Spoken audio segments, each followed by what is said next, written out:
नमस्कार. तुम्ही डिप्रेशनचं नाव ऐकलंय? म्हणजे आजकाल लोक त्याच्यावरून कॉमेडी व्हिडिओज बनवतात. तर म्हटलं आपण पण का बनवूया, म्हटलं चला बनवूया आपण सुद्धा.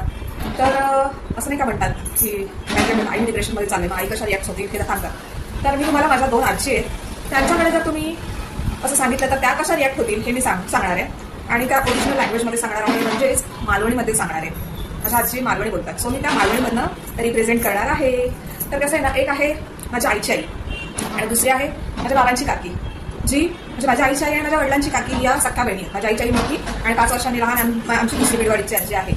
तर कसं आहे ना, समजा माझ्या कोंड्याची आजी म्हणजे माझ्या आईची आई, तिच्याकडे जर तुम्ही गेलात सांगायला, तर सीझन वाईज असणार. समजा तुम्ही मे मध्ये गेलात आजीकडे आणि म्हणाला, आजी मी डिप्रेशनमध्ये जाते.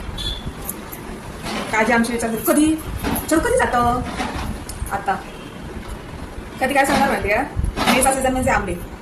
ऐकलं, थोडे आंबे देते निशी, इथून सुरुवात असणार आहे. म्हणजे थोडे आंबे देते, घेऊन जाशील का?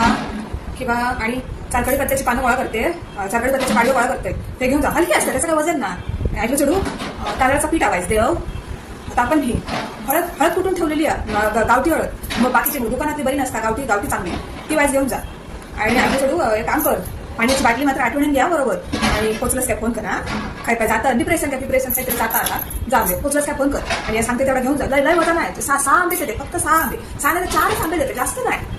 असं जर मे मध्ये गेलात आणि तुम्ही आजीला सांगितलं, तर गणपतीच्या सीझनमध्ये गेलात आणि तुम्ही म्हणालात, आजी मी डिप्रेशनमध्ये जाते, काय आमच्या आजीची रिॲक्शन, चढू कोवळे तवशी आहेत 4 ती देते, तू आवडतात मला माहिती आहे. ऐकलं जाऊ ते, ऐकलं चहा होते वैतेच झालं, जाऊ ते माझ्याकडे त्या येलीवर 4 काकड्या बसलं, बाकी तवशी आहेत, पोरा ते जरा काढून घेऊन ये, पोर जाता डिप्रेशनला तिकडे होते. आणि पंचखाद्य गणपतीचं अशी नाही घे सुने, तर पंचखाद्य बनवलं असं प्रसाद म्हणून वाटशील ना, सगळे काय जातात ते सगळे वाटा बघ एवढा घेऊन जा. अशी आमच्या आजीची रिॲक्शन असेल. खोटं नाही सांगत आहे, खरं सांगा. तर ताईला विचारा, ताई पण सांगेल तुम्हाला हो म्हणून. आणि हे असं असेल. आणि आमची